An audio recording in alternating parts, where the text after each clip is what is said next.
I remember one of the nurses at Bradford said to me, "You have premature babies and you have poorly babies." And unfortunately, Alfred was both. They put the sickest baby's parents in the 2 rooms that they've got, and Alfred, he got a bit better, didn't he? Yeah. He did all right for 5 weeks. So we worked really high on the priority list of sickest babies. So we got moved, didn't we? We moved out. We have challenges in terms of space on the unit. We're a 31 cot NICU. We care for some of the sickest and earliest babies. We would love to have bedrooms to give to every single family. Unfortunately, we don't have that capacity. Currently, we have 5 bedrooms and we're working on this project to double that to 10 to significantly improve our offer. We also have challenges in terms of when we've got a unit running at full capacity. We can have 31 families on the unit, which can be 62 parents with siblings, and we only have a very tiny kitchen for them, and we only have a very tiny sitting room. So what we want to do is we want to develop the service so that there's adequate rest areas for families. So a large kitchen diner, a large sitting room, a dedicated prayer facility that's multi-faith. When she came out, she was so tiny, and they wrapped her in the plastic. You could just see her little fingers and her translucent skin, and I felt like, oh my gosh, I'm gonna lose my baby. Oh my gosh, what's gonna happen? Is she gonna be okay? It was hard because I was alone, but the doctors and the nurses gave me the support. So the nurse that were taking care of her, she came out and we prayed and I cried. They were my village. They became my family and my support system. Parents become pregnant and they have this idea that everything's going to be fine. They're going to be cuddling the baby, they're going to be feeding the baby, they're going to be taking their baby home, and then all of a sudden they're thrust into this world of neonatal unit.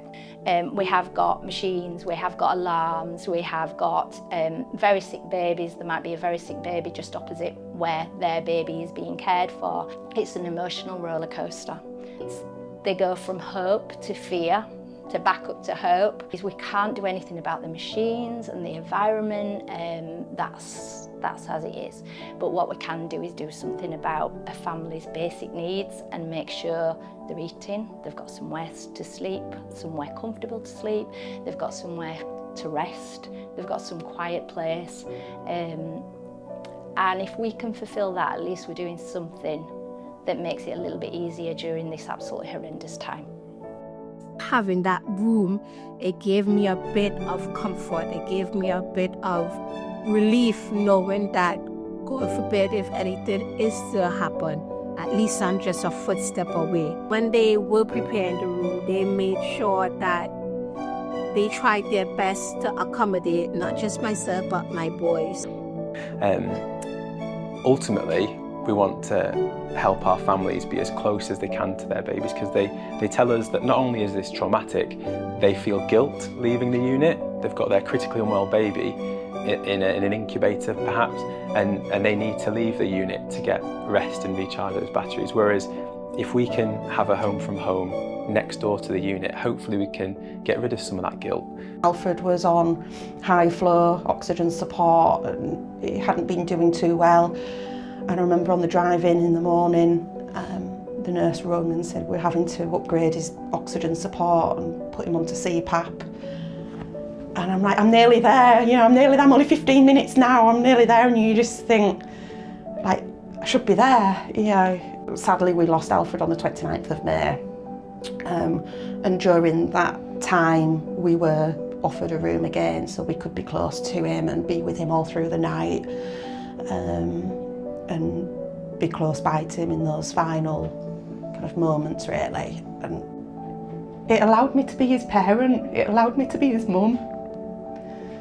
It allowed me to be here as much as I wanted and needed to be, to do his nappy and do his feeds and know that I'm only round the corner for him and haven't abandoned him by going home. The families face the biggest challenges Having a premature baby is really difficult for any family. A family who has a premature baby can end up being on our unit for 10, 15 weeks, even longer. So having an extreme prem means that there's significant upheaval for a family. My journey here has been long.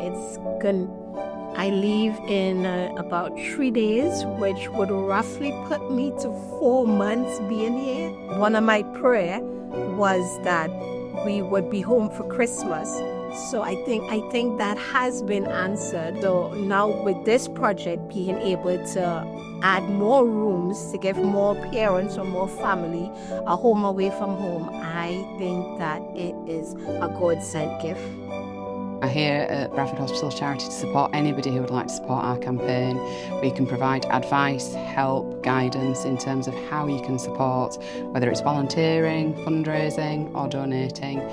We're here to facilitate that and make that happen. We're all hugely passionate about this Home From Home campaign and we can't wait to see it become a reality for our families and tiniest patients.